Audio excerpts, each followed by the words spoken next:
New York, John F. Kennedy International Airport, JFK. Once the front door of America, now the most honest mirror of a long skid.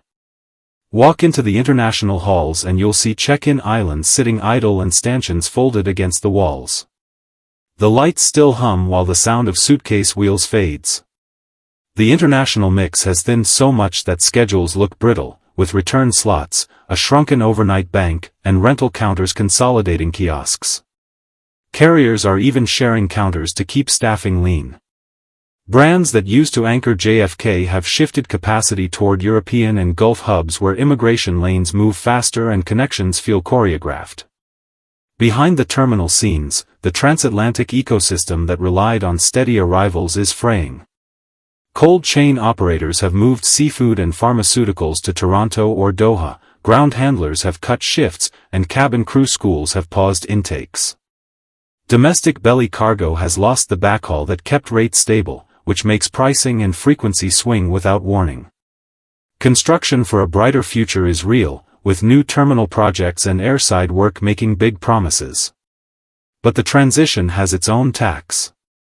Detours lengthen, bus transfers and wayfinding are in flux, and passengers in tight connections are one missed sign away from a misconnect. Even cargo no longer sees the metropolitan advantage as automatic when security paperwork stacks up and night staffing is thin. The ripple travels through the city's cultural economy because the small theaters, private museums, and heritage walking tours that live on international foot traffic cannot simply swap in local demand on short notice. The path back is not abstract. It starts at the border with more officers during the evening bank, the return of automated lanes for eligible passports, and a simple online appointment option that smooths peaks. It continues on the curb with redesigned taxi and app pickup flows that cut dead ends. Los Angeles International Airport, LAX.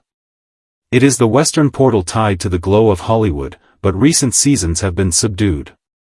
In the international departure halls, the screens show wide gaps between banks, with cancellations and shifts toward hubs across the Pacific. The sharp drop from Asia pinches the bridge that once linked California to Japan, Korea, and Southeast Asia. Corporate events have drifted to Singapore, Seoul, or Vancouver, where venue logistics are simple and travel certainty is higher. Environmental rules that define California excellence carry an operational cost during recovery. Night noise limits squeeze the scheduling canvas for connections, and trucking fleets upgrading to cleaner standards lose peak hour capacity exactly when flights bunch. Freight operators complain about layered screening and periodic curb congestion on the West Coast that push time-sensitive cargo to Seattle, Anchorage, or direct Pacific hubs. On the passenger side, the experience can feel stretched, especially when a tight connection has to cross between renovated and legacy concourses. Add high airport fees and a rich wage base, and long-haul margins turn thin, which nudges network planners to consolidate aircraft in places where costs and processes are more predictable. The fix is part choreography and part promise. Airside bus routes need a published headway by the minute so a traveler can plan rather than hope. Covered pedestrian links between concourses would cut the reliance on the public roadway system. More priority screening lanes with modern scanners for long-haul banks and an immigration appointment tool with digital triage would take the sting out of peak arrivals. Bring back remote interviews for eligible categories so the visa bottleneck does not choke demand before it starts. On the market side, Los Angeles can relight business travel with a city pass for trade show delegates that bundles 2 days of transit, key museum entries, and a studio expert. Portland International Airport, PDX. The airport that became a cult favorite for being green and human scale now reads like a case study in how quickly global ties can evaporate. The signature rhythm of local coffee stands, independent bookstores, and the famous carpet is still there. But international spiders in the network have thinned, and with them the small firms that sold craft goods, seasonal food, and beer to a stream of visitors. Cultural festivals have trimmed their calendars because the visitors who once planned trips around them are not arriving through the same doors. On the cargo side, Harvest seasons that used to animate cool rooms with cherries and blueberries now rely on Seattle or Vancouver because seasonal charters chase the path with faster clearance and the most predictable windows. Portland still has what travelers want, a sense of place and a stress-light scale, but identity needs to be paired with connective tissue and service that does not wobble. The strategy is regional rather than showy. Build a layover product that is easy to buy and even easier to use. A 24 to 36-hour transit that flows straight from the gate to the Max Red Line into town, to bike routes over the bridges, and to the farmers market and the microbreweries. Publish a time pledge from wheels down to a train seat and show live progress in an app so connection planning stops feeling like a guess. For perishables, invest in satellite cold stores near farms that can standardize quality before goods hit the airport. Then reserve priority lanes into airside at set windows so fruit moves from field to aircraft with minimal weight. That same thinking can bring back mid-scale academic and creative conferences. Design a green conference model that rewards vendors who are local and favors public transit over car rentals. It is not only an image, it takes pressure off curbs and it makes the place feel coherent. Immigration can feel small-town friendly without Newark Liberty International Airport, EWR.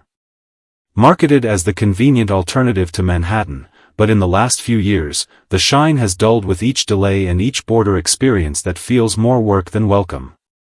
The slide in international counts is not just about lost routes, it is a reputation gap that grows whenever security lines snake far beyond their posts, immigration opens late for a heavy bank, or transfer bags wander while passengers clock the minutes. New York airspace is famously dense, and winter on the coast is temperamental, which makes slot plans fragile and turns small perturbations into long delays. In that context, carriers move aircraft toward hubs that behave predictably, and passengers teach themselves to avoid Newark for transatlantic or Middle East connections. The correction needs discipline more than drama. Set public targets for security wait times by hour and meet them with more lanes and better scanning for the long-haul bank. Expand automated immigration lanes and schedule surge staffing to match seasonal peaks. Give every international arrival a simple digital appointment tool on approach so the flow can be balanced before the doors open. Track every transfer bag in real time and let the passenger see the dot move. Pay out immediately when a bag misses a connection rather than sending people to a counter that cannot do anything but hand out a phone number. Compete on the trip time that matters most for New York travelers. The minutes from the aircraft door to a seat on the train toward Manhattan should beat or match any other gateway. That takes tight work with NJ Transit and Path. More trips that line up with the arrivals bank and a better physical path from the AirTran to the rail station with covered walkways and no choke points at escalators.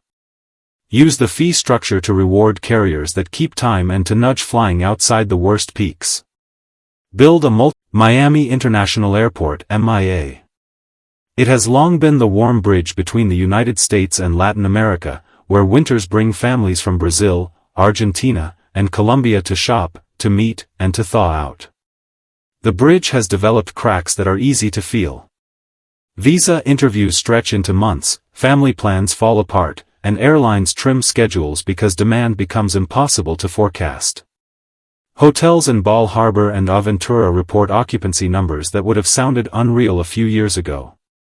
This is not just a timetable issue, it is a chain that once held together tightly and now pulls apart. The airline at the gate, the port down the road, the restaurant on the corner, the neighborhood of Spanish speakers that kept visitors comfortable from arrival to departure. When the core stream weakens, the taxi driver in Little Havana feels it, and so does the cook in the design district. Some carriers have rethreaded their networks to move travelers through Bogota, Sao Paulo, or Madrid, which deepens the risk that Miami becomes a destination people pass by rather than pass through. Cruises still sail, but stays before and after boarding are shorter and on-the-ground spend has fallen. The answer is coordinated and it needs every piece to lean in. On the federal side, speeding visas for long-standing visitor profiles and families would unlock demand that does not need a billboard. While the queue is still long, the city can build products that do not require a visa at all. A simple transit program that invites a 2-day pause with integrated transport and museum passes would lengthen visits without adding friction. The airport and the port should feel like a single campus. Fast buses, time-to-dock schedules, family tickets that make sense,